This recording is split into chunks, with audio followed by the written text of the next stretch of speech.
The first scene of Trigun opens on a saloon in the middle of nowhere. Two men playing cards around a nearby table discuss the $60 billion double-dollar bounty on Vash the Stampede's head. They speak of his past horrific transgressions, and as the two men gossip, a man cloaked in a bright red coat sips a drink at the corner until bounty hunters blow the entire saloon sky high. Bullets unbiasedly tear apart everything inside, and as the smoke clears, the metal saloon sign that fell from its perch is pushed over, revealing Vash the Stampede completely unscathed. Silently, Vash stands up, points his massive pistol at the group of bounty hunters, and the scene ends. We're steeped in this feeling of danger and uncertainty. Vash is a monster, a destroyer of towns, a killer. He has no prejudice whether he kills man, woman, or child. Someone so evil and dangerous, the government bounty on him is beyond comprehension. No words are given from this spiky-haired man of death. He looks and feels impressive, untouchable, and dangerous right from this opening scene. His image would remain that way if not for Meryl and Millie, two Bernadelli Insurance Society employees. Meryl specifically is Vash's foil. It's through her questions and desire for a better understanding of Vash that we begin to learn more about him. After the girl's introduction, we return to Vash, who completely 180s into a goof. He's drawing pictures with bullets and crawling around like a cockroach to avoid enemy fire. The best way I've seen Vash described is crouching moron,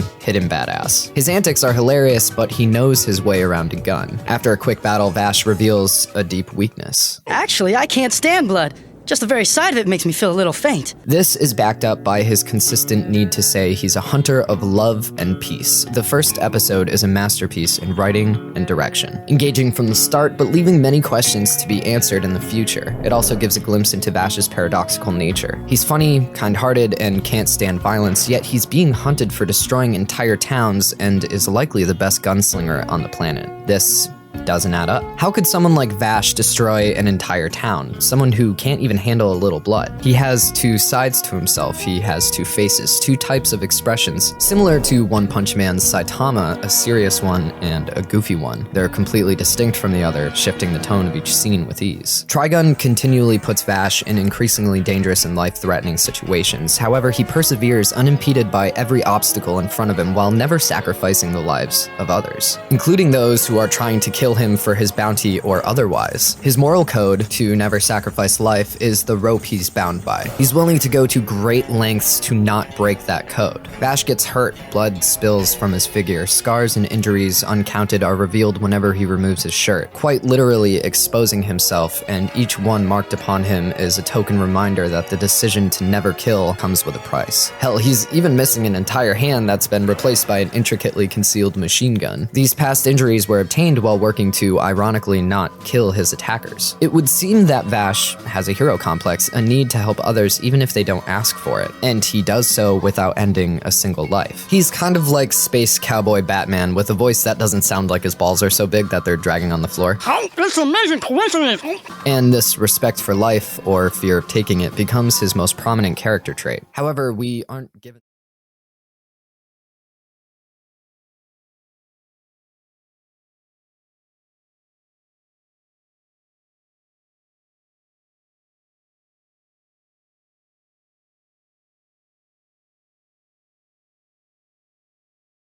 character trait. However, we aren't given the motives for this masochism until over halfway through the series. Episode 17 is that turning point. It is by far the most revealing episode in the series, and it completely throws Vash's traumatic past into the limelight, as well as his brother Knives. In Rem Savarem, we learn everything we need to understand about what makes Vash tick. Vash and Knives are kids on a spaceship, part of the Seed Project. Earth had become uninhabitable due to human greed, our natural desire for destruction. And this ship was a last-ditch effort to save humankind. The people of Earth had sealed themselves in freezer tubes while a small crew manned the ships in an attempt to find a new habitable planet. Vash and Knives spend most of their days with the crew, specifically a young woman named Rem, who plays with them and teaches them. At one point, the brothers and Rem are watching a butterfly struggling to escape a spider's web. Vash is being careful to release the captive gently when Knives suddenly crushes the spider in his bare hands, explaining, That was the easiest way to stop him. However, Vash is appalled. He didn't want to kill either of the creatures. He wanted to save them both. Now, to Knives, saving the butterfly is essentially the same as killing the spider. You can't logically save both. Helping all butterflies means the death of all spiders. Rem interjects, asserting her role as the mother figure, and she wisely explains to Knives that it's not right to make the choice so easily. The butterfly and the spider are both living creatures. Predator and prey